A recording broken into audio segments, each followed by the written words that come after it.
Hello.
All right, let's get started.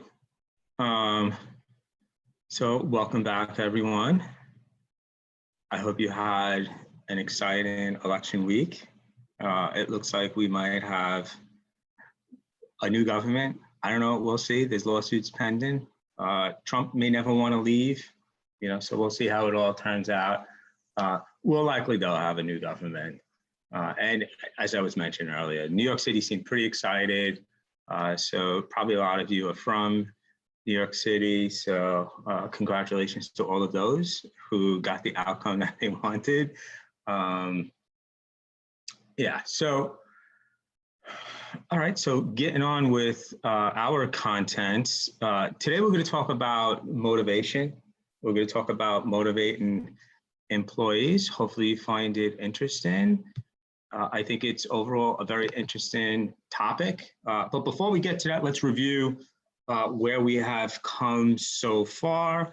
And so just very quickly, so we, at the very beginning of the semester, we started with the first part of the management process, planning, right? We put a plan in place, a strategy to direct where we want to head with our company, and that direction was based on the mission, vision, and values of that company.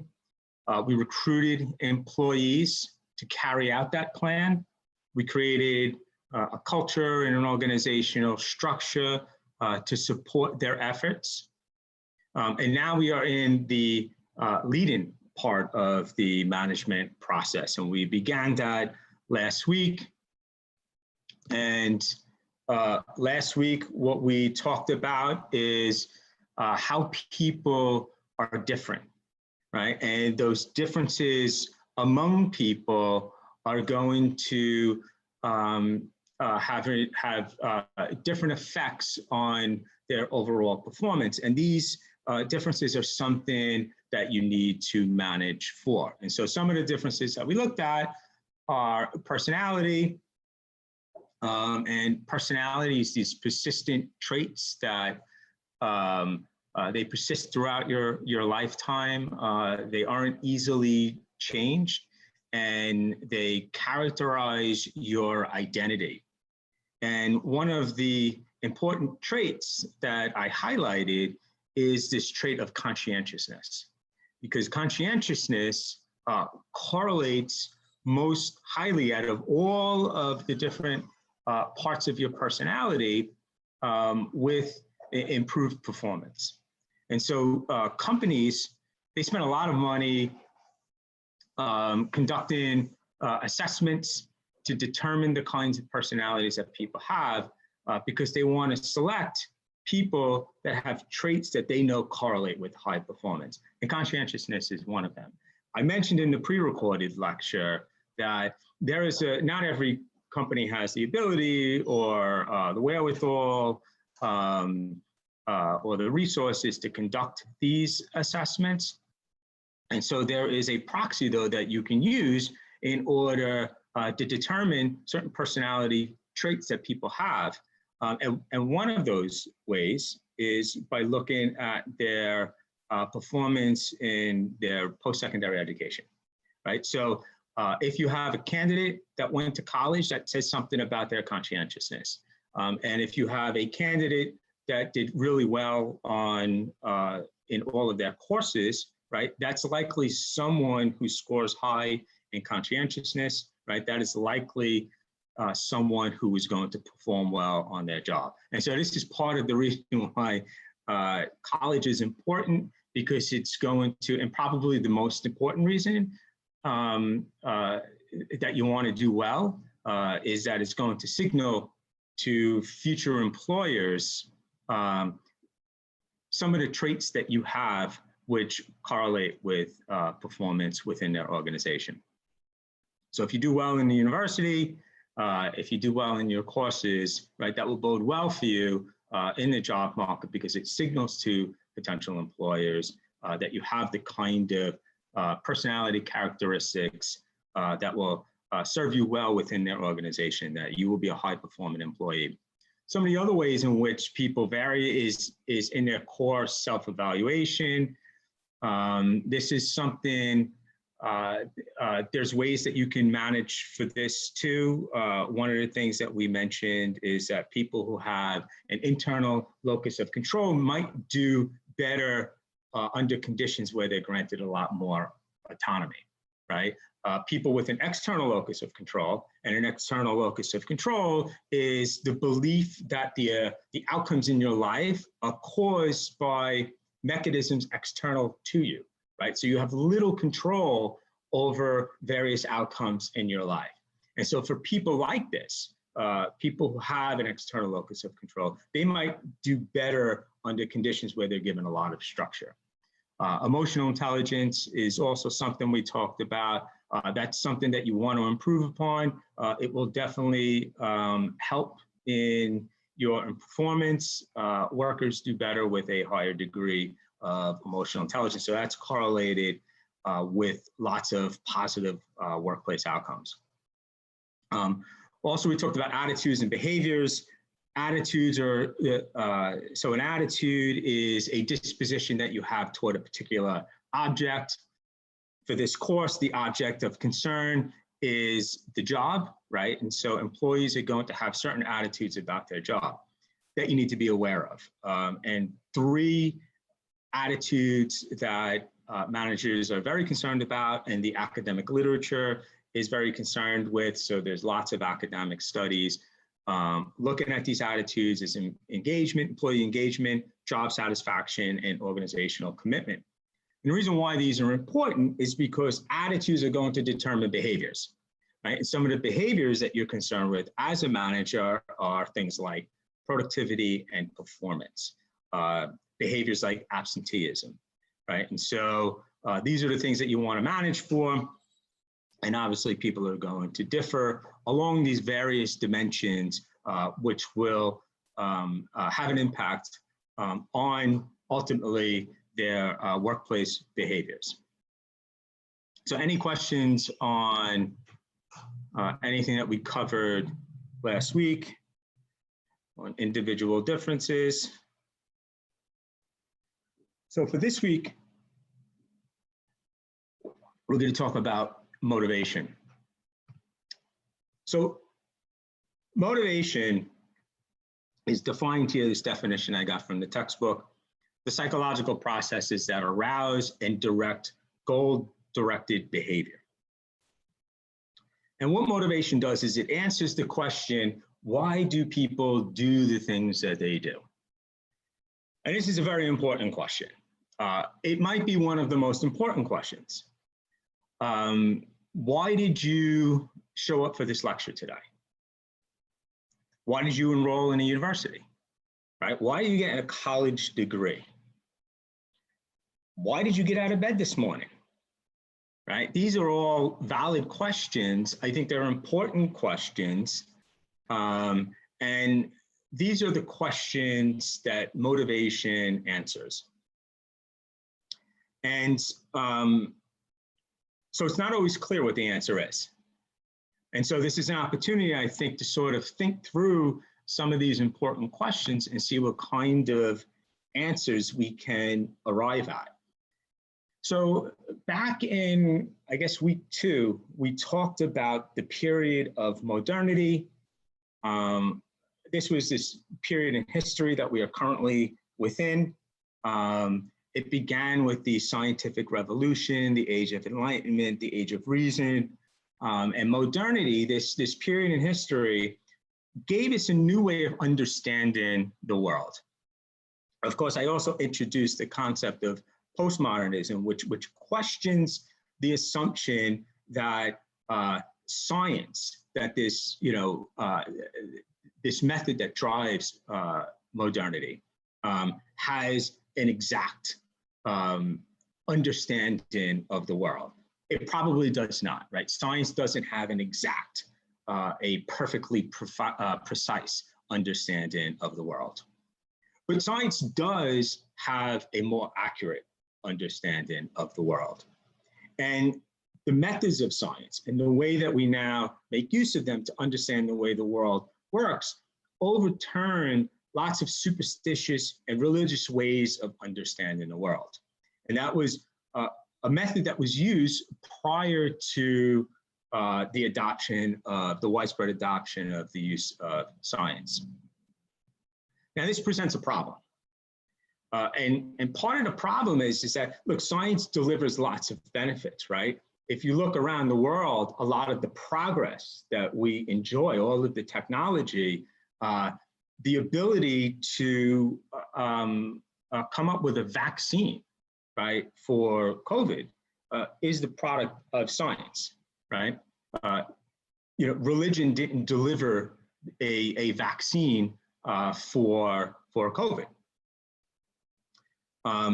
So there's lots of benefits to science. The problem, though, is that religion didn't just give us explanations for how the world worked.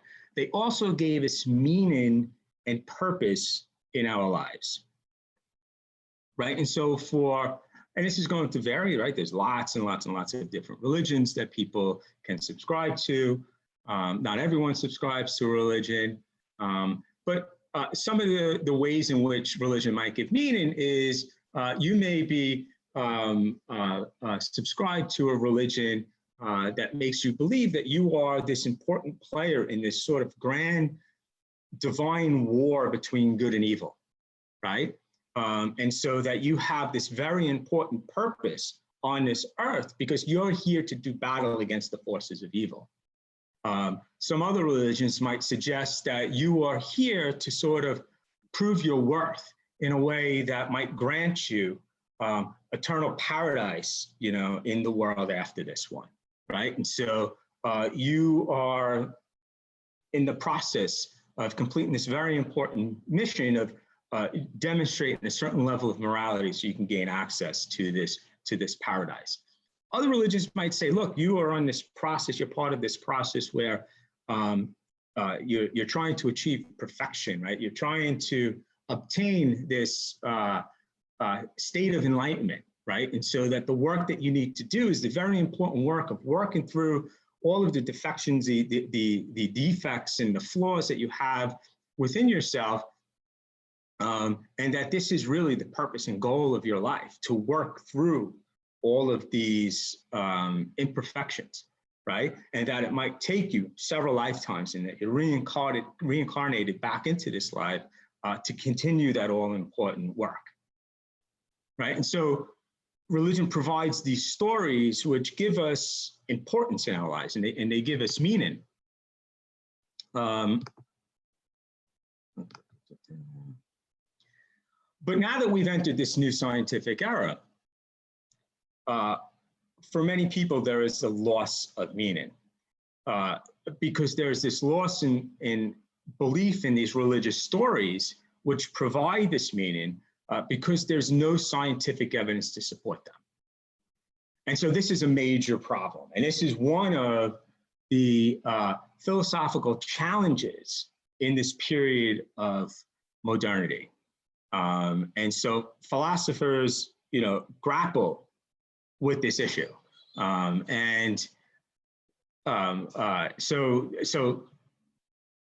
there are philosophers within this school of thinking called existentialism, absurdism, which grappled sort of with this issue.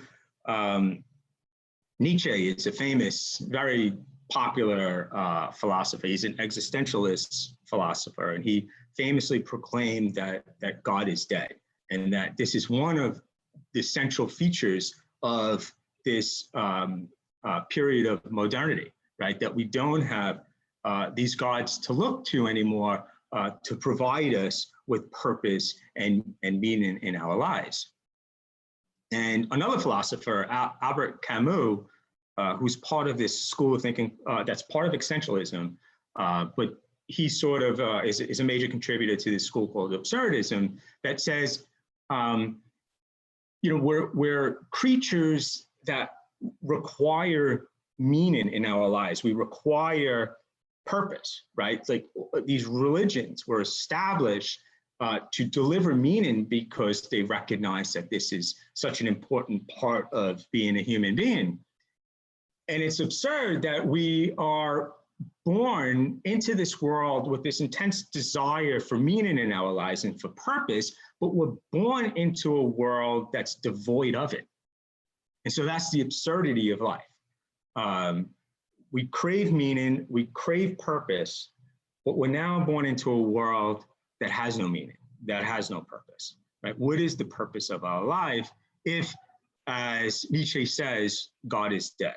If, our understanding of the world is a scientific one, which says, truth can be found sort of as part of the result of the scientific method, and that requires evidence. And there's no evidence for some of these claims that religions make that give us meaning. And so Albert Camus says, and he's one of the leading existentialist philosophers, he says, the most important, really the only important philosophical question is whether or not to commit suicide. And so the reason why he says that is because, if we live in a world without meaning, right, without purpose in our lives, right, and this has been demonstrated as part of our new understanding of the world, what's the point of even sticking around, right? What's the point of getting up in the morning, right? What's the purpose? We've lost that purpose. We've lost that meaning. And so this is a challenge, right? This is a challenge that philosophers have sort of dealt with. This is a challenge that, people who sort of subscribe to this idea that we have entered this new sort of phase of history, right? This modern phase of history dominated by the scientific method, which reveals, the truth about how everything works. And within that truth, we cannot find any place within there that reveals a purpose for our lives, that suggests that our lives are meaningful, right? They may not be, right? So this is the challenge. So there's lots of different answers to, what should we do about it? Right? Should we go on? I mean, life is not easy, right? Life is very difficult. There's a lot of suffering. There's lots of challenges. The question is, why do we persist? Why continue? Why continue through the suffering? Why get up in the morning? Why get out of bed? Why go enroll in university? Why spend any effort studying for any of our courses, right? Why get good grades? Why get a job? Why do any of this? What's the point of it all? And so,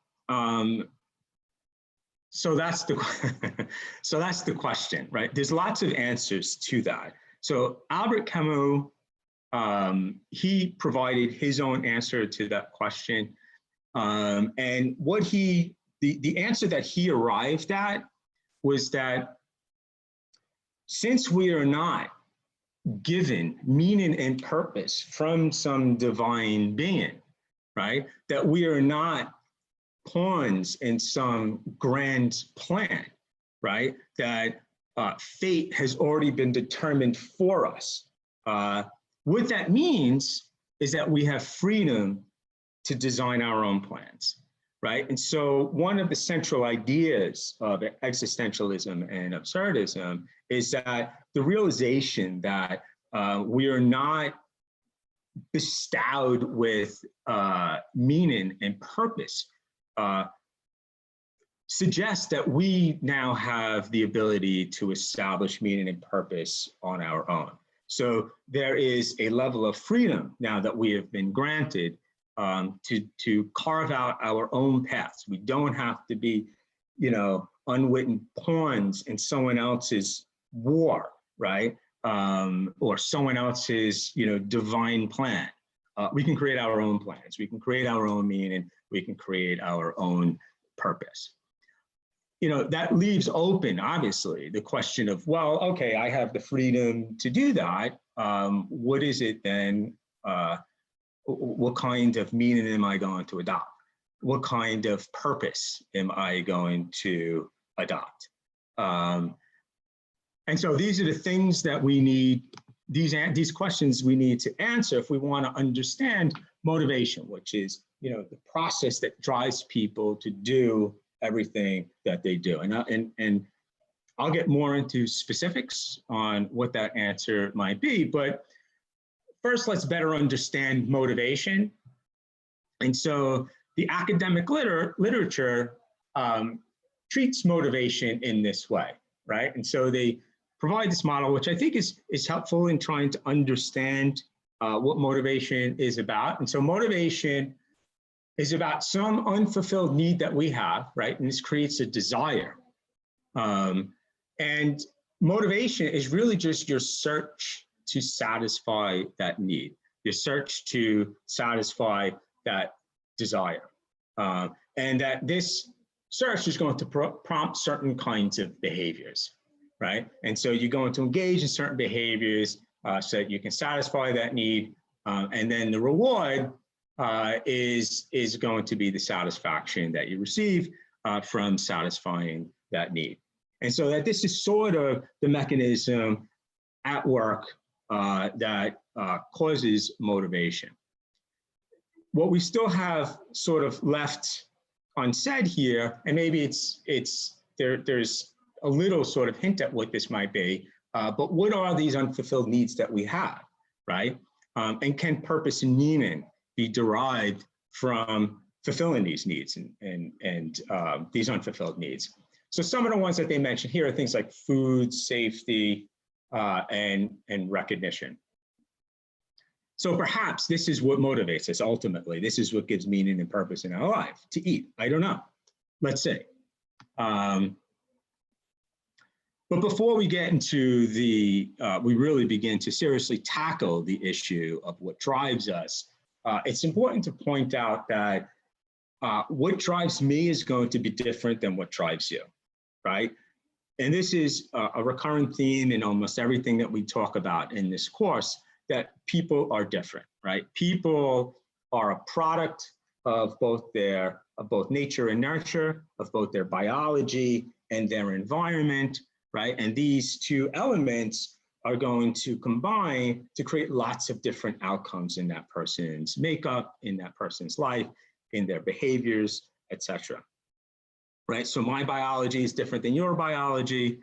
My experience in my life is different than your experience, right? And so that's going to result in different outcomes in my life than they are in yours. And so what motivates me will likely be different than what motivates you. And so part of the recurrent theme is that anytime we come up with any kind of strategy to have any kind of impact, we always have to ask the question, under what conditions does this work, right? Because it's unlikely to universally work with everyone, given the fact that we know that there are all these differences that we have among us. So the textbook presented lots of different theories on motivation, and they categorized them according to these 4 perspectives: content theories, process theories, job design theories, reinforcement theories. It seems as if it's just sort of like a random collection of ideas haphazardly grouped together and it's difficult to sort of make this global sense of what's going on with all of these theories. So I'm going to present to you a different way of thinking about this. And this is sort of an integration of all of these theories. And one way we might make sense of this, right, is you recall going back a number of weeks now, I presented the idea that perhaps what might explain reality is that we are immersed in some virtual reality, right? We entered some fully immersive virtual reality experience. Now, the degree to which you don't believe that we are in a virtual reality, of course, is the degree to which I think you're misguided about really what's going on here. But we'll put all of that aside and say that even if you don't believe that you are immersed in some sort of virtual reality, it is, I think, a useful way, it's a useful model for understanding the way the world works, to understand our experience with reality. And so just like when you enter any game, or if you are familiar with virtual reality, when you enter some virtual world, content can be delivered in lots of different ways. And so what I suggest here is that within this reality, that content is being delivered in 3 different forms. And so there's 3 different ways in which we are interfacing with reality. There's 3 different ways in which we experience reality. And those 3 different ways are psychological, right? So there's things that we think about. That's the cognitive aspect of your psychology. And there's things that you feel, and that's the emotional aspect of your psychology. So that's one way in which we experience the world, in which we experience reality, is psychologically. Another way is socially, right? We are deeply social creatures, and your social experience plays a very large role in your overall experience in this reality. And then the other category is behavioral and physical, right? And so this is, the ways in which you act in this world. Me giving a lecture right now is a behavioral experience. And then physical aspects will just be, ways in which maybe the physical environment are impacting me, the things that I see, the things that I feel, the things that physically touch, rather, not emotionally feel, the things that I hear, right? So these are, I think it's useful to understand your experience with reality by understanding in that we experience reality through these 3 sort of mechanisms.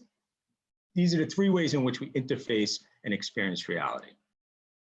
And then what I suggest is that we are motivated to maximize our positive experiences and minimize the negative ones in each of these categories. I also mentioned here that we are motivated by the awareness and belief that effort to generate these experiences will result in benefits. All that means, and there's some theory that we'll get to that goes more into detail, but this just means that, look, if there is something out there in the world that can produce some benefit that you value, it will not motivate you if you don't know that that thing exists, right? So there has to be an awareness that something exists that you can derive benefit from. Also, there has to be a belief that you can accomplish whatever tasks are required for you to receive that benefit. So that's part of the equation. And the implications of this approach, this way of sort of understanding the way we operate in this world, is that sort of to win in the virtual game of life, right? Whether you believe literally that we're in a virtual game, or if we just use this as a model for better understanding the way reality works, that to win is to figure out what psychological, social, and behavioral/physical experiences you find that are positive. And so that the purpose of your life then is to figure out how to score in each of these categories and then run up the score, right? So the purpose is to, and what I suggest is that this is, whether you buy into this idea that this is the purpose of your life, that this is what you're doing regardless. Now what you're doing is you're trying to understand ways in which you are getting positive experiences, and you're drawn to those positive experiences and away from the negative ones, right? This is what you're doing. And so this is sort of more of a rational approach to life. One way you can sort of approach life to sort of maximize what you get out of it. And so the basic idea then is just to figure out in each of these categories. Now it's not clear at this point, perhaps what each of those elements might be within those categories. We're going to get into that. But the basic idea is figure out how those elements impact me, right? Because they're going to impact you differently than they're going to impact me or anyone else, right? So we're unique creatures in this world with, you know, unique biologies, unique experiences. So we're going to be impacted in different ways. So the task is to figure out, you know, which of these elements in these different categories impact me the most in a positive way, figure out what those are, and then you sort of run up the score by maximizing your experiences with them. This course is obviously not about how to improve your life. It's more about how to improve management. And so, but you can use this to sort of win in business as well. And the way to win in business is to design jobs that deliver positive psychological, social, behavioral/physical experiences, right? So if you want to motivate someone, this is your task. And it's important sort of, let me just, so it's important to do this within business because when you motivate someone, right, that's how you get the performance and the behaviors that improve your organization, right, that improve outcomes for your company. And so you want people motivated in part because you want people motivated to join your organization, right? So this list is the reason why motivation is important, why it's important to concern yourself with whether you're producing positive experiences for people, right? Because this is the way to motivate them to join your organization. It's a way to motivate them to stay with your organization, to show up for work at your organization because absenteeism is a big problem, to be engaged while you're at work, and to do extra for your organization. And all of this will add up to superior performance. So, do we have any questions so far? It's a lot to take in. I think we just covered the purpose of life. It's a big question. It's not easy to cover in 20 minutes. So there's one question. Did I see the stock market rally? I did, yes. I did see the rally. I guess that is a reaction that the stock market prefers Biden. The stock market represents a very narrow class of people. You know, so I don't know how much I read into that, you know, what the implications are for that. I have certain specific. The market actually rallied because of vaccines. Pfizer released a 90% effective vaccine. Ah, okay, yeah. It wasn't because of Biden, and also. Okay. Yeah, go ahead. Finish your thought. Oh, so I actually think Biden's actually bad for the market because Trump, he lowers taxes like on corporations, and the market, they have more profits if there's less taxes, right? And Biden's planning to hike up taxes on the upper class and on businesses. So I think if Trump's tax cut is good for the market, then Biden's tax hike would be bad for the market. I thought that there was a bit of a rally once the. I think that's because of stimulus. Because the Democrats want a lot of stimulus and the Republicans are pushing back on the stimulus. And if the president is Democratic and the House is Democratic, then they're not going to fight each other. It's not a split government. So it's going to be more radical on if it's Republicans being more radical, if it's not split, and it's same thing for Democratic. Yeah, I think that's an excellent analysis. I think you're spot on with all of that. I mean, I have certain opinions about the democratic process. They are, I guess they would be considered radical. They're certainly controversial because they run counter significantly to what people generally believe about democracy. I think people value it as a good. I question that value. One of the central features of this course that we learn about is just how different people are, right? People are not the same, and they're different in significant ways, right? That alter, the way they perceive the world, that alter the way they behave in the world. They alter the ways in which they're motivated, the goals that they pursue. And democracy, I think part of the problem is that you want to ignore all of those differences and fit everyone into a common box. And I think when you do that, I think you sow the seeds for conflict, you undermine solidarity, and really, I mean, I guess it depends on what your ultimate values are. But like for me, some of my values are things like solidarity, things like equality, things like diversity, things like tolerance, and I think a lot of these values are not really compatible with democracy. And you can see, the lead up to democracy. I mean, there is very real conflict that's created among people, right? And so I don't know that the voting process is a moderating force that produces solidarity. I think it does the opposite. It produces conflict. This is a much larger issue that we're already trying to tackle enough here in this lecture. I don't know that we can tackle the flaws in democracy.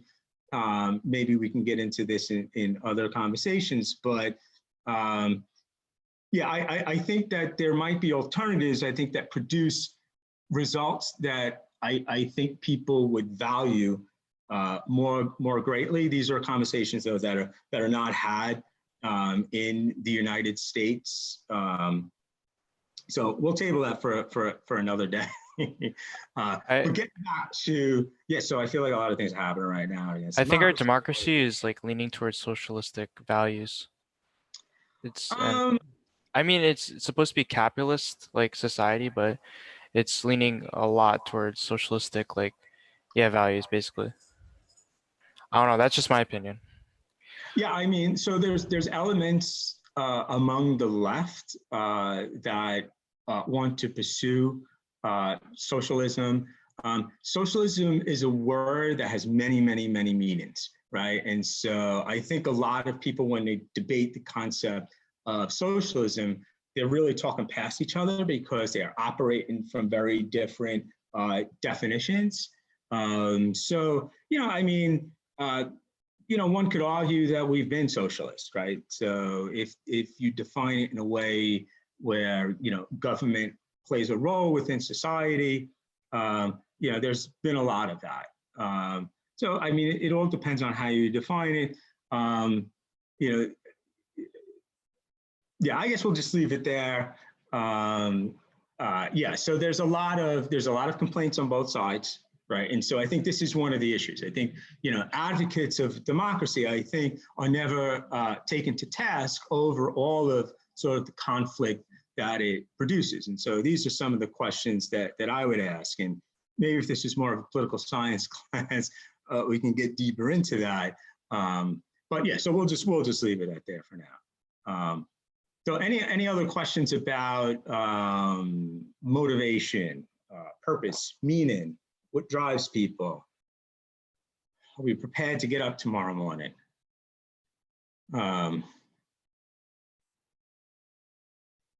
Okay, good. So, all right, so let's move on. So I think what I wanted to do with this chapter, I know. What I wanted to do was I think a useful way is to organize all of these ways in which people are motivated, that all of these, so the textbook presents, right? So here, among content perspectives, they present 4 theories, right? Each of which has its own sort of version of elements that motivate us to act in different ways. And so as you go through all these different theories, and there's lots of them, you know, even beyond what this textbook covers, right? You sort of just accumulate all of these elements, and it's hard to sort of make sense of it all. So I think one way to sort of make sense of it would be to look at all of the elements that each of these theories present that say motivate us to act, and see if we can categorize them in one of these 3 buckets, right? And so these give us examples along which we might be able, let's say, to produce a positive psychological experience, or a positive social experience, or a positive behavioral experience. And so I think that that is what I would like to do for this chapter.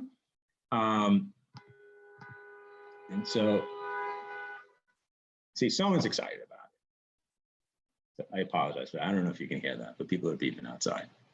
All right, so Maslow's hierarchy of needs, right? And so this is a very popular theory of motivation. Lots of management courses will teach this theory. You'll hear lots of managers talk about it. And so I think it provides some value, but the central claim that it makes is not substantiated scientifically, right? So this is one of these ideas that, for whatever reason, continues to persist within the management literature, but yet doesn't have evidence to support it. And so the central claim is that we have all these different levels of needs, right? So it begins with physiological needs. And what Maslow claimed is that we first need to tend to these lower level needs. So we first need to tend to physiological needs, and he gives examples of this, things like food, clothing, and shelter.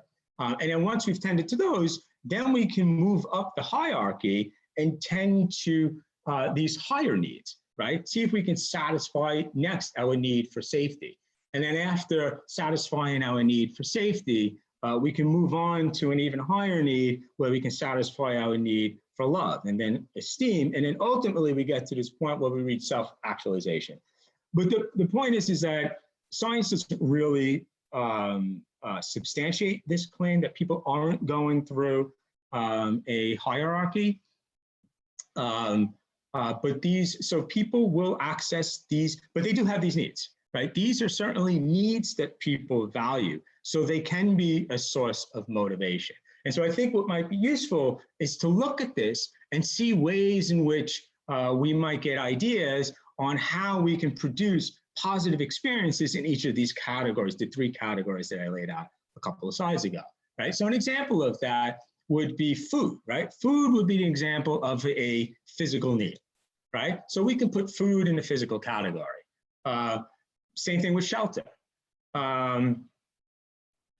Let's see, emotional security, right? Emotional security in the safety category, I think might be a psychological need, right? And so emotional security, we can place in the psychological category. And so delivering emotional security is one way to motivate someone, right? People are motivated to receive emotional security, right? And so I think that this is the value that all of these theories provide for us, right?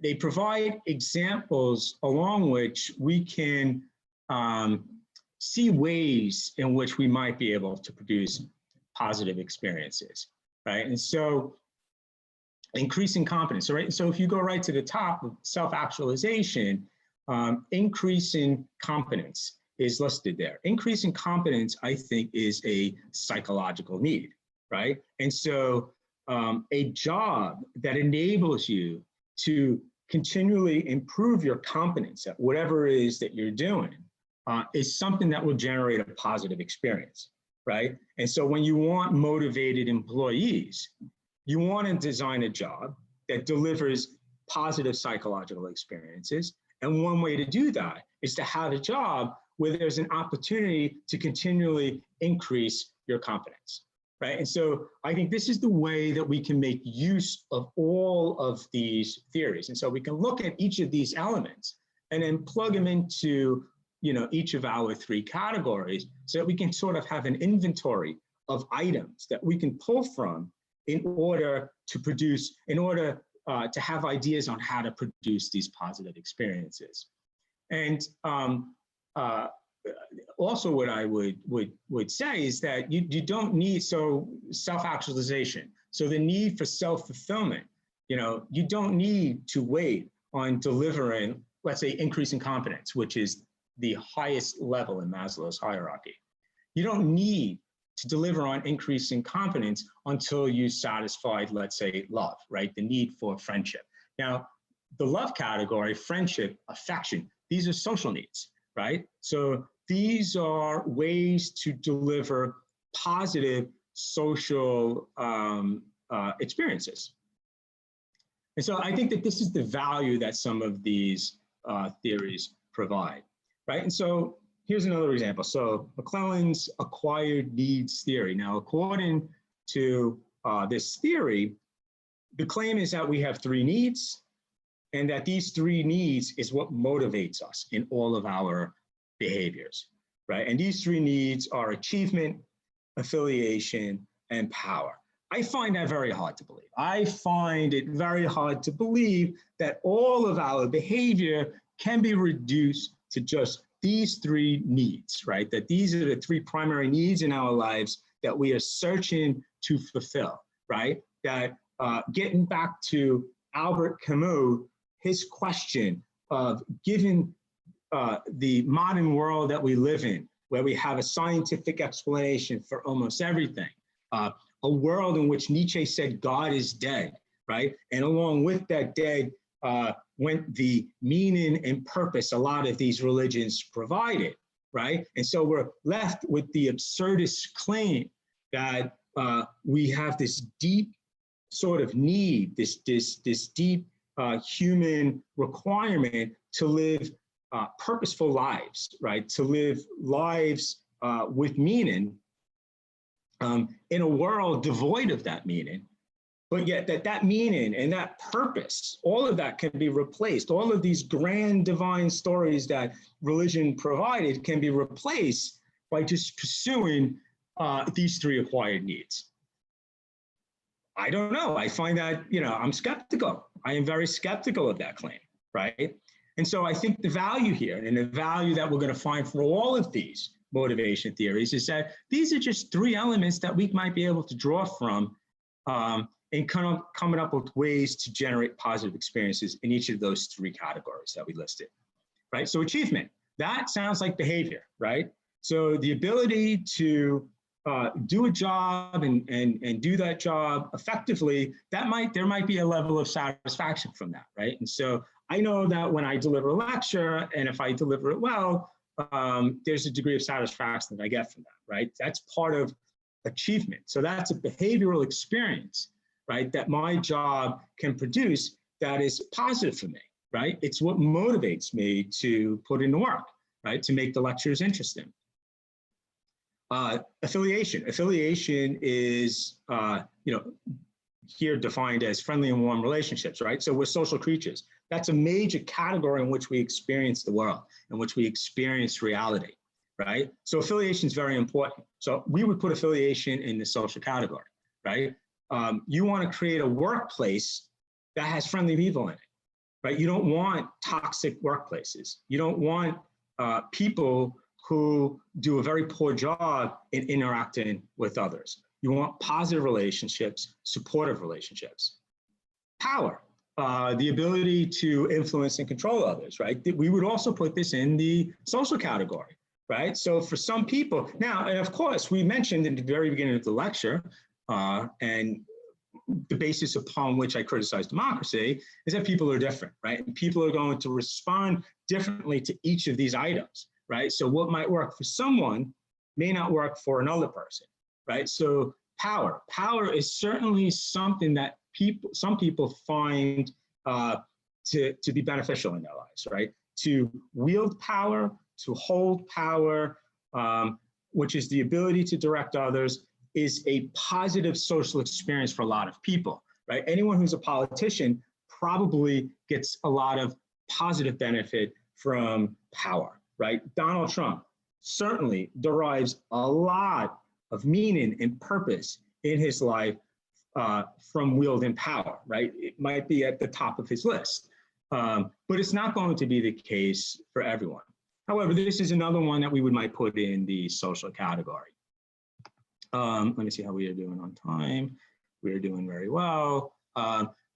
Self-determination theory, right? And so here's yet another theory, right? So the previous theory, they had their own set of 3 needs that people have that motivate behaviors. Well, they came up with another 3, right? Their 3 is competence, autonomy, and relatedness. And again, I find it hard to believe that, most people's behaviors can be reduced to an attempt to satisfy these 3 needs, right? So what value does it have for us? I think the value it has for us is, again, these are items that we can put in our buckets, that we can draw from in order to give us ideas on how to generate positive experiences. So something like competence, right? So competence here, this correlates with our first one, Maslow, right? Maslow also talked about competence. He said that that is part of your self-actualization, that is the highest need in his hierarchy of needs. But they're saying, according to the self-determination theory, that competence is one that you can pursue immediately. You don't have to wait to satisfy these other needs, right? And this is just one of 3 that you need to satisfy in order to motivate someone. So competence we would put in, like we already did for Maslow, in the psychological category. Autonomy.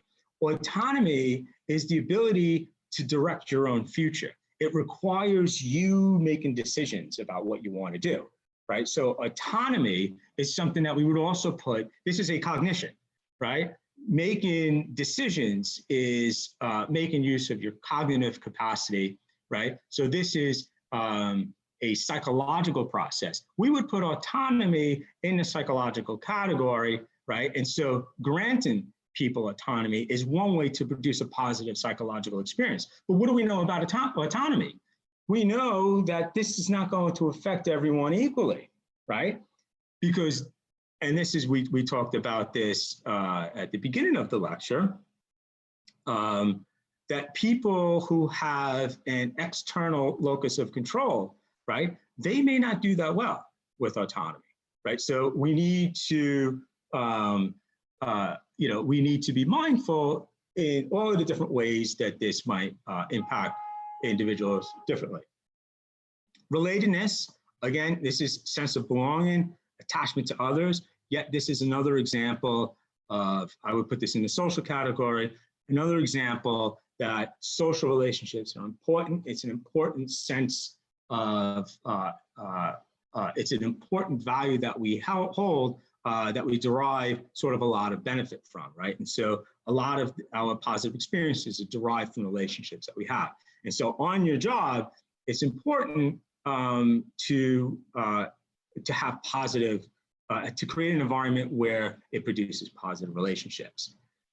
Also, I'll mention that the value of these are going to differ between people, right? Some people may rank relatedness or affiliation very high, social relationships very high, while others would rank it very low, right? We know that people's personalities differ along this dimension of how interested they are in social relationships, right? So someone who ranks highly on extroversion, right, may derive greater benefit from relatedness than someone who ranks lower, who scores lower on that dimension. So, again, people are going to differ. This is another theory that your textbook introduced, 2-factor theory.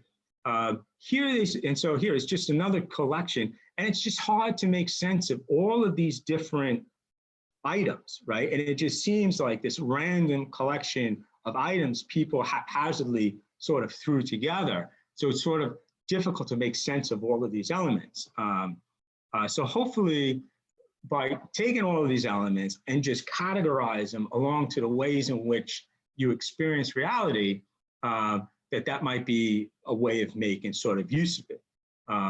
So here, but this two-factor theory makes specific claims, and that their claims is that some of these motivating factors, some of these needs that we have will have an effect on whether you're satisfied or not, and that's different than whether you are dissatisfied or not, right? So satisfaction is different than dissatisfaction. That the lack of dissatisfaction is not satisfaction, right? They are two separate elements, right? And so there are some elements that will drive dissatisfaction, and there are separate elements that will drive satisfaction. Now, again, when you look at the evidence and the science, I don't know, it may be the case for some people, right? And again, these theories give you a narrow slice into understanding reality. For some people, under certain conditions, this may be the case. It's certainly not the case for all people under all conditions. So what is the value of, HERZBERG'S two-factor theory? I think the value is he gives us another list of elements that we can use as ideas to plug into our, three different categories, right? And so some of these are not new. These are elements that other theorists have introduced. Again, we see interpersonal relationships, right? This is a recurrent theme. Relationships are important. People derive a lot of benefit from having positive relationships, so it's going to be a motivating factor. Responsibility, again, I would put that in the psychological category. Recognition, so recognition we would put in the social category. This is important. People desire recognition. They want to know that people recognize the value that they offer, the effort that they put in, the results that they're able to generate. Since we are social creatures, right, we do all of the things that we do, not just for our own benefits and our own satisfaction, but for the benefit and satisfaction of others, and a recognition of that by others, because we care about what other people think, is important to our well-being, right? So a workplace that recognizes the hard work that people put in is a more positive workplace. And so these are different elements that you can draw from in order to increase motivation in the workplace. I see that there are several comments. Look, politics generates, a lot of energy, we'll say, among people. People are passionate about it, and they should be. They should be passionate about it, right? Because it's about control of your life, right? And so, I think people, have this need and desire to live their best lives, right? And so this is some of the things that we're talking about here, right? What that best life is, though, is different for different people, right? And so people,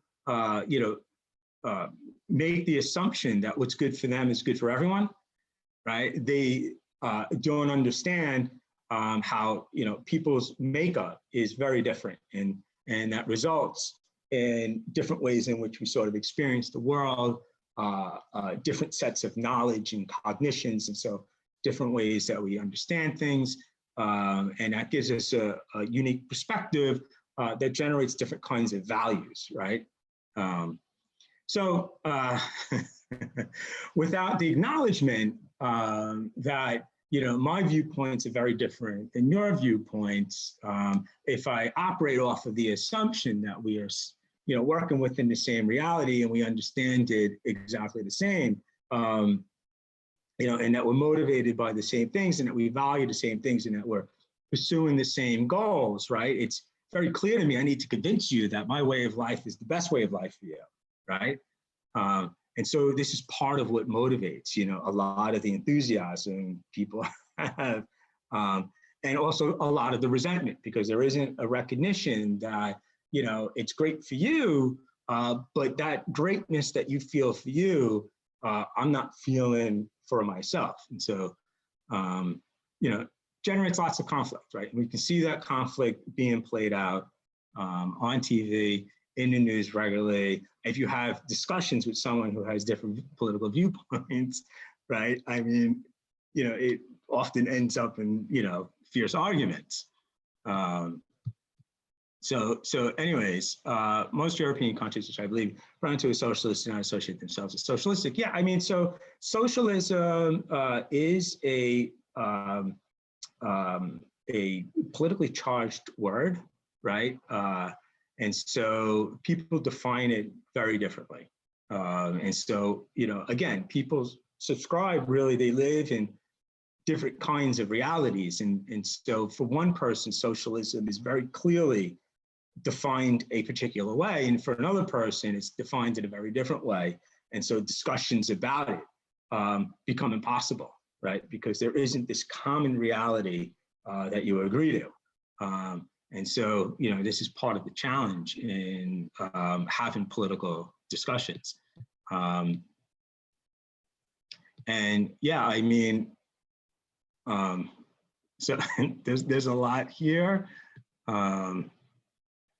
Yeah, I mean, and look, immigration, I mean, this was one of the central elements of Trump's presidency. I mean, when he descended down his golden escalator, 4 years ago to announce his presidential run, one of the things that he emphasized is his viewpoints on certain groups of immigrants, which, a lot of people rightfully find very offensive. I won't even repeat it here because it's so offensive. And, this drives, though, a lot of, but Donald Trump has a different set of beliefs, right, than I do. The people who find those claims offensive have a different set of beliefs than Trump's. And so we see the world, in different ways. And so it's difficult to, come to these sort of common grounds. And it may be impossible to come to common grounds. I think that's why, a political system that allows for these differences in realities and these different ways of sort of living, I think is one which will produce greater solidarity among people. It's when you try and, force people to live ways in which they don't, that's what generates conflict and some of the challenges that we see in our political system. Anyways, so carrying on with, and we are approaching the end here. What I will end with, and so that completed what they categorize as content theories. I don't know how much value there is in thinking of these sets of theories as content theories, and then the second set of theories as process theories. I would look at them as highlighting different elements that impact our experience and can have a negative or positive impact, right? And so these are the things that you want to manage for. I think I will end with equity theory, because I think that this is important, right? And so people generally have a sense, they value fairness. They want to get treated fairly.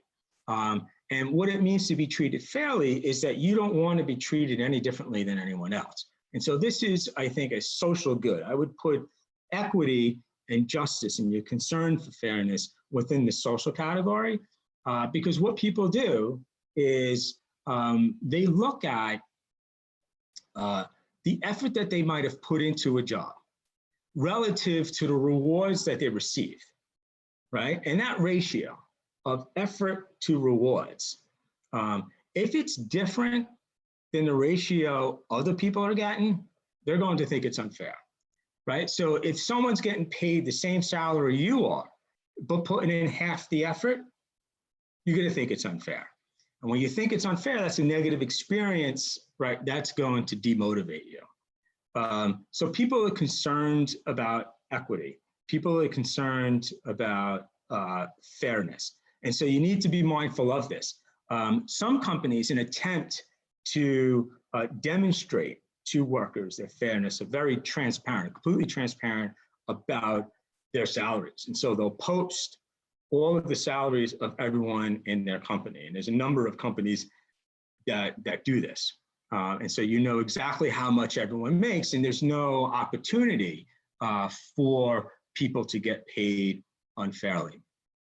And then, so that's equity theory. Equity theory is looking at that ratio and comparing that ratio against what other people receive. Justice theory builds on equity theory. And justice theory says, we're not just concerned really with the outcomes, right? That's one aspect of it. So distributive justice looks at how fairly the rewards were given out, right? But that's only one aspect. We're also concerned about the process which generated those rewards, right? And we want that process to be fair as well.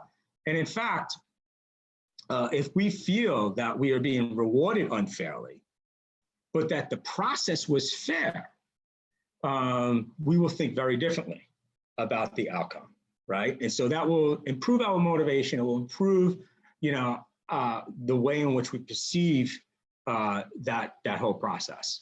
We will perceive it as more of a positive process. And then interactional justice is really about how you're treated when the rewards are given out. And people want to be treated with dignity, right?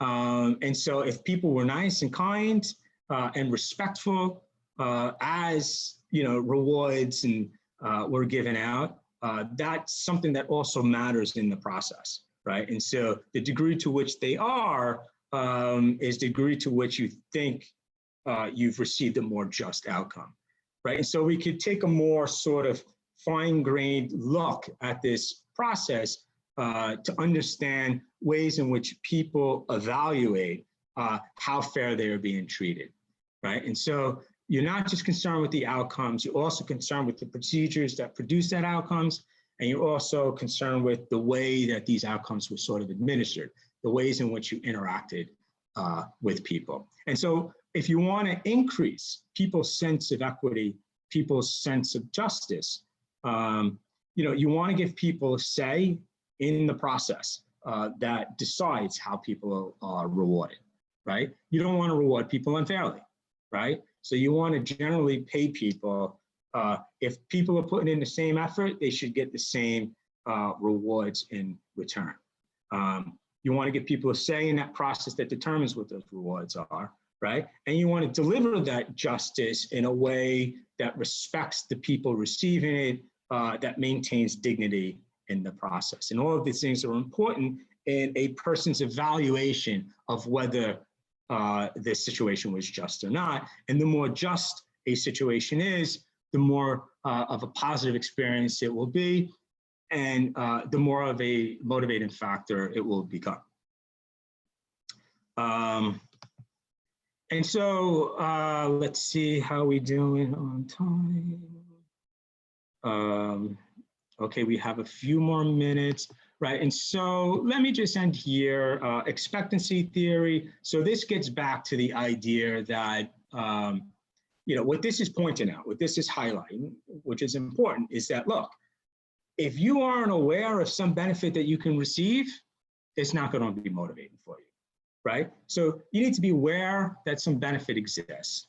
This benefit needs to be something that you value, right? And so if you offer autonomy to someone who has an external locus of control, they may not value that very highly, right? So it's not going to be a motivating factor for them, right? So you need to make sure that the outcomes are outcomes that people are aware of, outcomes that they value, and then also that they have a belief that they can perform in a way that will lead to the outcome that's being delivered, right? And so, if you create some task that will generate some sort of bonus, right, in payment.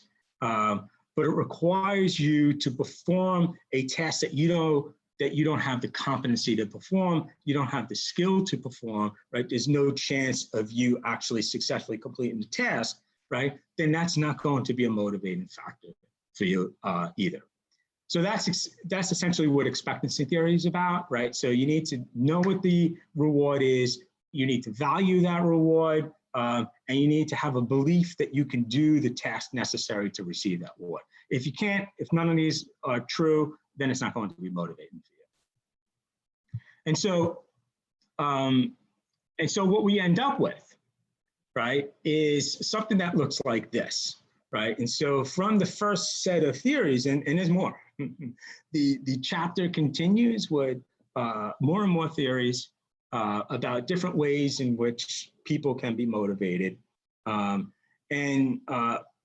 if we put them in these categories, I think that it becomes more useful. So hopefully you find this approach to understanding motivation helpful. Hopefully it makes it easier for you to sort of wrap your mind around, how all of these different theories work. But that's essentially what I've done here is I've taken all of these elements that all of these different theories suggest motivate us, and I just put them in these different categories, right? So emotional safety, we got that from Maslow. I put it in a psychological category. Love, friendship, affection is some other theory suggested. That's clearly social. I put it in a social category. Using your abilities to the fullest, right? These are behavioral aspects, so I put it in the behavioral category.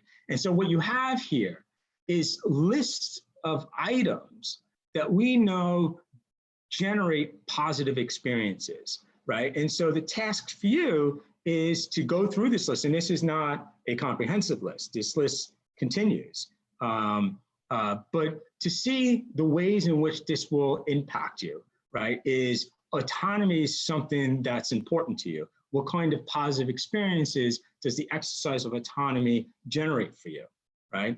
And so that you understand the way in which this world impacts you, so you can gain a more fuller control over the purpose of your life, right? The things that give you meaning, right? The things that generate value in your life.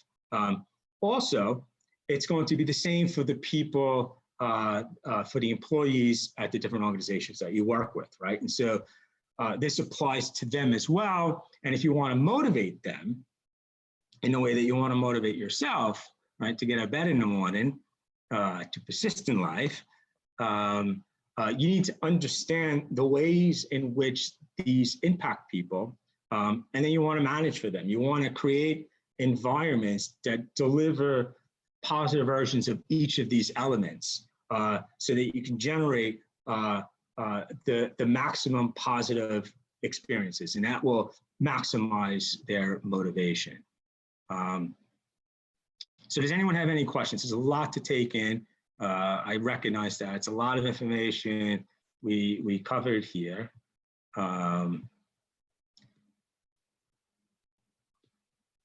There's a continuing conversation about politics. Yes, I'm not trying to live in a third world country for a prolonged time. Yeah, I mean, look, things are very different in different areas. I don't know that we can solve all the political problems. It's certainly something that I have an interest in, like a lot of you do. Too bad this wasn't more of a political philosophy class, because it would give us sort of the ideas to tackle some of these issues. Yes, it's complicated, and we'll leave it at that. So no questions on anything that we covered? I'm going to stick around for a few minutes like I usually do. If anyone does have any questions, if you want to solve all our political issues, maybe we can conquer that and remain in 2 minutes. Otherwise, we will end it here. And I will see you all next week. Oh, and how is my lighting? I mean, now we are an hour later. So now it's dark out. So I need to. Your ring light is making up for it, so it looks all right. During light, okay. Yeah. Because you don't want the light to be too harsh. I have an overhead light. Right. Last week, I forgot that it was going to get dark early, so I had this like spotlight on my face, and it was too harsh of a light. You want like a nice sort of soft light. I don't know. I gotta still work this out. I haven't had time to play with it, but I don't know. We'll see. But I gotta work all this out before I launch my YouTube channel. So these are the issues. Yeah, definitely. I also think that with the online classes continuing, just getting a great setup is like super important, because although like students are not like forced to turn the cameras on and everything, it's kind of unfair towards teachers that you guys have to like, keep the cameras on and just look your best all the time. So. Right. Yes. I don't mind. It's okay. Otherwise I'll be in my pajamas all day. Nobody wants to do that. So it's motivation, right? This is part of the motivation. I want to look professional, somewhat respectful for all of you. I think someone mentioned that, did I get a haircut? See, I'm even cutting my hair for all of you. Yes, I did get a haircut. I cut my own hair, by the way. So yes. Yes, thank you. Yeah, there we go. I cut hair as well. Part of my tutorials on my new future YouTube channel. Not just makeup, haircuts too. Thank you, you too.